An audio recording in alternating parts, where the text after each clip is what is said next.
Hello students, welcome to आव्या classes. प्यारे बच्चों, आव्या क्लासेस में आपका बहुत बहुत बहुत स्वागत है, ढेर सारा स्वागत है।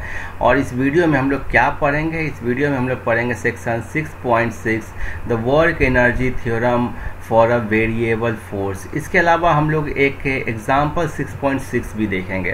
देखो, बहुत ही आसान है। आपने work energy theorem for a constant force देख रखा है, ठीक है। और ये बहुत इंपॉर्टेंट है वर्क एनर्जी थ्योरम। इसमें क्या बोलता है कि वर्क डन जो होता है वो होता है change in kinetic energy, means final kinetic energy minus initial kinetic energy. अब इसको हम लोग जो अभी तक हम लोगों ने वर्क निकालने के लिए फोर्स डॉट डिस्प्लेसमेंट किया था, इसमें फोर्स को क्या माना था? कांस्टेंट माना था। अब हम लोग वेरिएबल फोर्स के लिए निकालेंगे कि कैसे इसको प्रूफ किया जाता है। कभी कभी एग्जाम में पूछ देता है, थ्योरी में प्रूफ करने के लिए भी। तो आपको मालूम है कि kinetic energy K is equal to, आप लिखोगे kinetic energy K is equal to 1/2 mv², और इसको बोलोगे, लिखोगे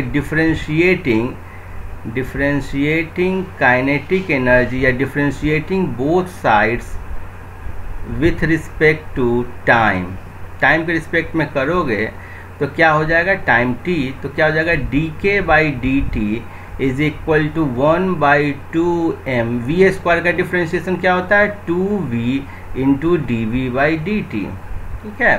सो कैसे हुआ? देखो, v² का डिफरेंशिएशन d/dt के रिस्पेक्ट में करोगे तो करोगे पहले d/dv इंटू v² और dv/dt। क्योंकि यहाँ v² का टर्म है, तो पहले इसको v के रिस्पेक्ट में डिफरेंशिएट करोगे और v को फिर t के रिस्पेक्ट में करोगे, तो ये हो जाएगा 2v इंटू dv/dt। सो यहाँ से आ जाएगा आपको dv/dt एक्सलरेशन के इक्वल होता है। सो ये हो जाएगा m into dv/dt into v कर दोगे, और m इंटू dv/dt किसके इक्वल हो गया?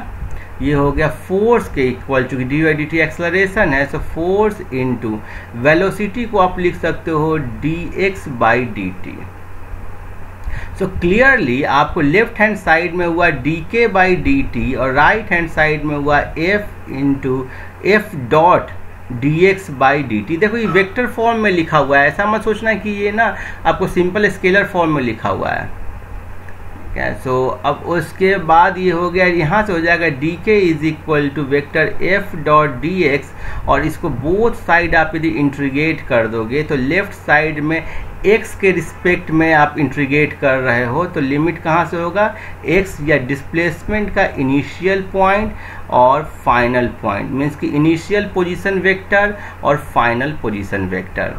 और इसी तरह से जो क्रॉसपॉन्डिंग जो काइनेटिक एनर्जी होगा वो क्या होगा? इनिशियल काइनेटिक एनर्जी, जिसको Ki से मैं डिनोट किया, और फाइनल काइनेटिक एनर्जी जिसको मैं Kf से डिनोट किया। सो क्लियरली यहाँ से हो जाएगा dk का इंटीग्रेशन k होता है, और k का लिमिट होगा Ki टू Kf, और ये f डॉट dx जो होगा डॉट प्रोडक्ट के साथ इनिशियल और फाइनल, ये क्या होगा? Work done. सो ये हो गया kf minus ki is equal to w। कभी कभी लोग सब ऐसे लिखने की जगह, ऐसे ये प्रूफ हो गया, लेकिन कभी कभी लोग लिखने की जगह इसको किस फॉर्मेट में लिखते हैं? kf minus ki is equal to f dot dx, ठीक है, जहाँ xi टू xf। यहाँ तक में भी बोल देते हैं कि वर्क एनर्जी थ्योरम आपको वेरिएबल फोर्स के लिए प्रूफ हो गया।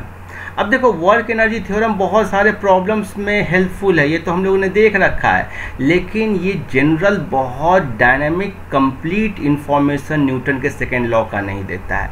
पहले तो हम लोग को ये जानना होगा कि it is an integral form of Newton second law. Newton के सेकेंड लॉ का ये कैसे इंट्रीगल फॉर्म है वो मैं पहले दिखा देता हूँ। तो आपको मालूम है कि न्यूटन का सेकेंड लॉ बोलता है F is equal to ma, और एक्सलरेशन को आप लिख सकते हो v इंटू dv/dx। सो ये हो गया m into v into dv/dx, और यहाँ से आप लिख सकते हो f dot dx is equal to mv dv, और बोथ साइड आप यदि इंट्रीगेट कर दोगे तो ये क्या हो जाएगा? लेफ्ट साइड में हो जाएगा v का फाइनल वेलोसिटी और इधर तरफ होगा वी आई से वी एफ गया और ये हो गया एक्स आई से एक्स एफ। ठीक है, इन फाइनल वेलोसिटी, चूंकि यहाँ पर चेंज जो हो रहा है वो वेलोसिटी में हो रहा है, इसलिए हम लोग इनिशियल वेलोसिटी से फाइनल वेलोसिटी लेंगे। इसमें डिस्प्लेसमेंट में हो रहा है तो इनिशियल डिस्प्लेसमेंट से फाइनल डिस्प्लेसमेंट लेंगे। सो क्लियरली यहाँ से ये लेफ्ट साइड में तो आप देख कर समझ गए कि वर्क डन होगा, और जो राइट साइड में क्या होगा, m into V square by 2 और लिमिट होगा V I to V F, means कि ये हो जाएगा 1/2 M V F square minus 1/2 M V I square, that is final kinetic energy minus initial kinetic energy. So work done is equal to kf minus ki. So clearly जो Newton second law था ना, ये Newton का second law है, ये आपको ये इसका इंटीग्रल फॉर्म है, ये वर्क एनर्जी थ्योरम। इसको जब आप इंटीग्रेट किए ना, इंटीग्रेट किए तो आप क्या पा लिए, वर्क एनर्जी थ्योरम। सो न्यूटन का सेकेंड लॉ किसी पर्टिकुलर टाइम पे बताता है क्या उसका इम्पैक्ट है, मीन्स कि किसी इंस्टेंट ऑफ टाइम पे एक्सेलरेशन ऑफ फोर्स के रिलेशनशिप को बताता है, जबकि वर्क एनर्जी थ्योरम किसी एक इंटरवल ऑफ टाइम पे है। आप इंटीग्रेट करते हो, किसी एक टाइम इंटरवल में जो वर्क डन किया वो आपको चेंज इन काइनेटिक एनर्जी है, जबकि न्यूटन का सेकेंड लॉ किसी टाइम इंस्टेंट पे बता दिया। क्लियर है? सो जब कोई चीज़ टाइम इंस्टेंट पे बताता है ना, तो वो टाइम का इंफॉर्मेशन भी होता है, और एक आप टाइम इंटरवल में बता रहे हो तो टाइम का इंफॉर्मेशन आप नहीं दे पा रहे हो। क्लियर है? सेकेंडली देखो कि क्या है work energy theorem, W is equal to delta K, ये आपको क्या है, स्केलर क्वांटिटी है।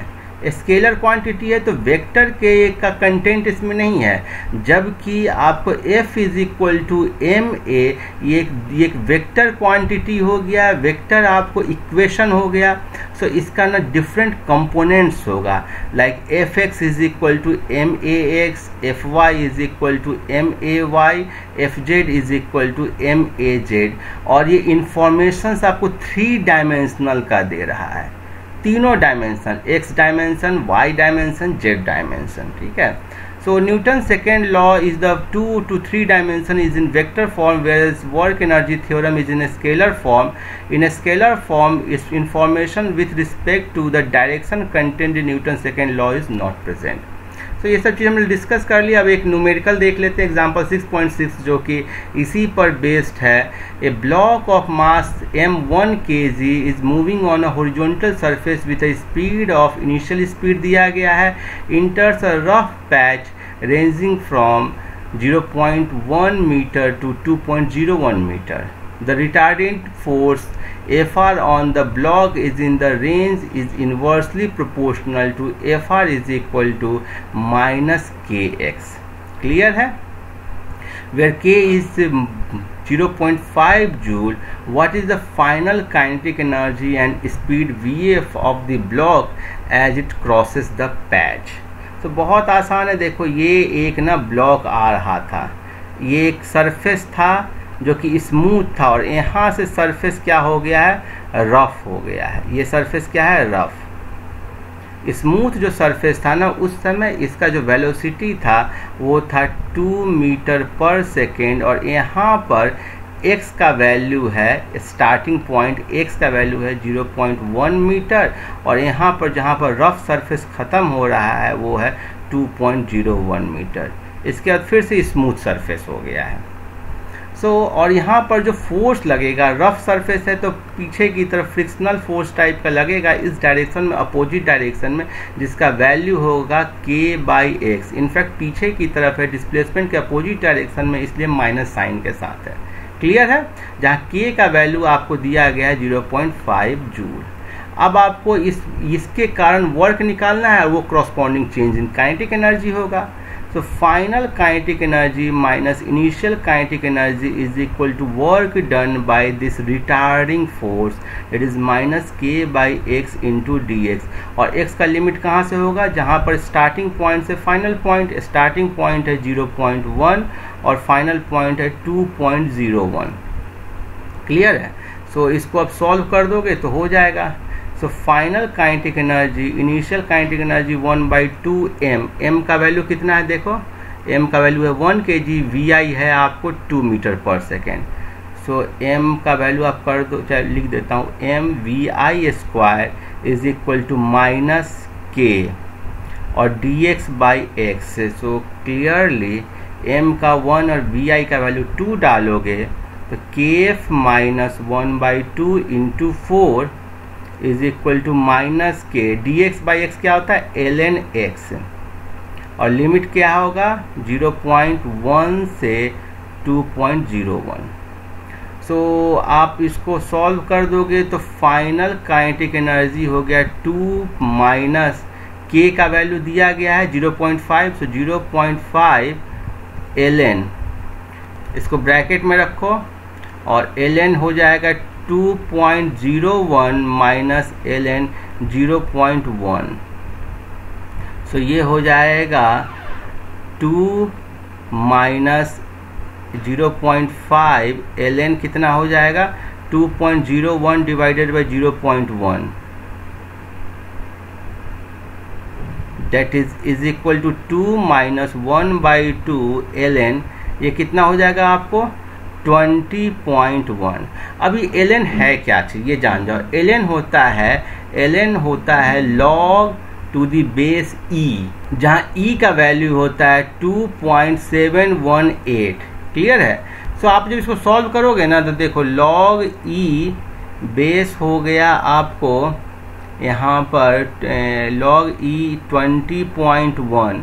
सो 2.718 का पावर ऑलमोस्ट आप 3 टाइम्स लोगे ना तो ये इसके इक्वल होता है, इज इक्वल टू अप्रॉक्सीमेटली 20 होता है।